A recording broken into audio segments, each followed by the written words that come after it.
I was born in the 1980s and grew up in the 1990s. I didn't have the internet in my home until I was about 15, 16 years old. Got my first home computer when I was 10 or 11. It was a 386 with 4 megs of RAM. 4 megs of RAM and a 120 meg hard drive.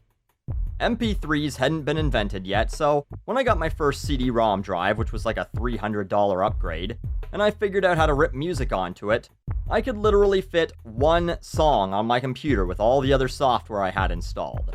It was 9 Inch Nails' Big Man with a Gun.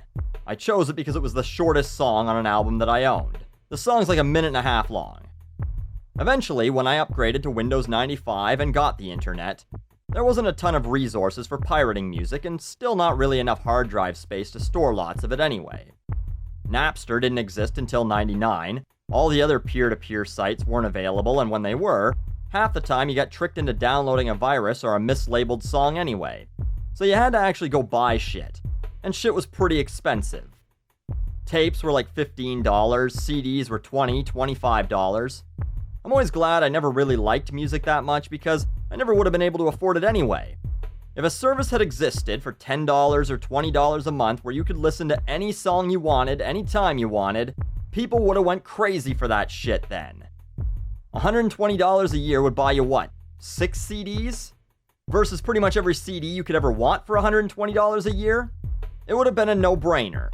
Sure would beat those fucking CD of the month clubs, penny an album my ass. Here's the problem, and the reason I'm giving you this boring little history lesson. It's not 1985, 1990, 1995 anymore, and everyone has found alternate ways, legally or illegally, to listen to pretty much whatever they want, whenever they want. Shit gets posted on YouTube, either officially or unofficially. Spotify offers a free service with ads. Shit's available for torrent minutes after it hits iTunes, oftentimes earlier. Phones with data plans are the rule now, not the exception. Apparently, though, someone forgot to tell old man Jay-Z all of this because this week, he officially launched Tidal, a music service that promises to offer lossless, high-quality audio, hilariously by using a video that was only available in 480p. He believes that by appealing to the consumer with the message that you'll be supporting the artist directly, because they'll all get a bigger cut than Spotify or any of those sites give out, he'll bring subscribers on board. And maybe he will, it's way too early to tell.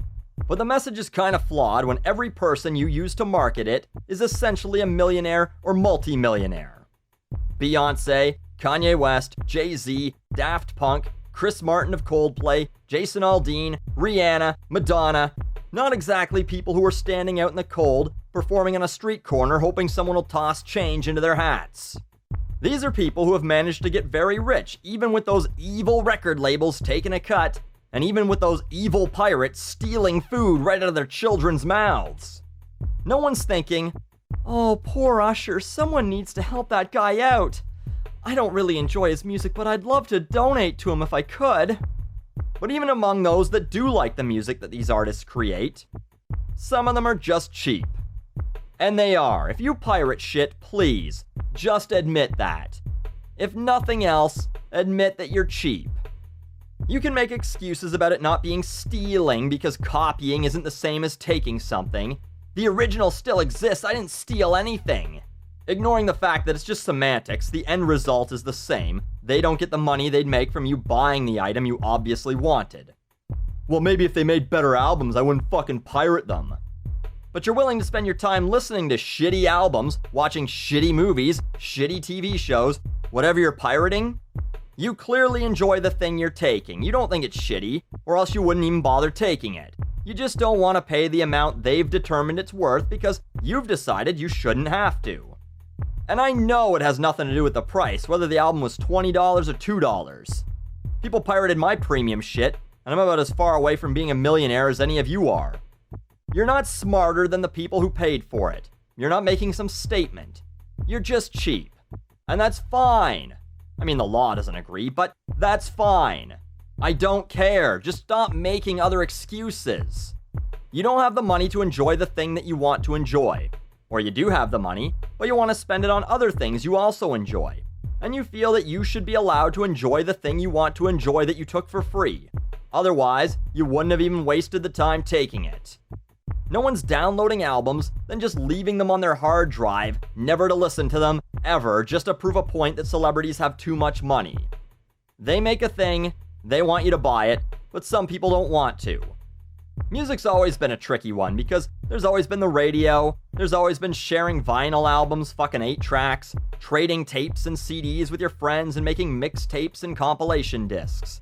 Hell, they glamorize that old school piracy in Guardians of the Galaxy. You can bet that Star-Lord's mom never paid Elvin Bishop anything to slap his song on a cassette and give it to her son. As I mentioned, there's YouTube and Spotify where you can listen to songs and be hounded by an ad once in a while. Never mind all the torrent sites. People feel music should be free. They don't care how that's accomplished. That's just what they want.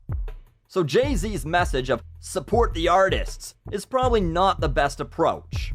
It might be a better approach if you trotted out a bunch of indie artists, or if this wasn't too little too late. The music industry has the image of fucking people over for years. Albums are expensive. Even digital albums seem too pricey when Louis C.K. is giving you over an hour of video for only $5. And ticket prices are insane.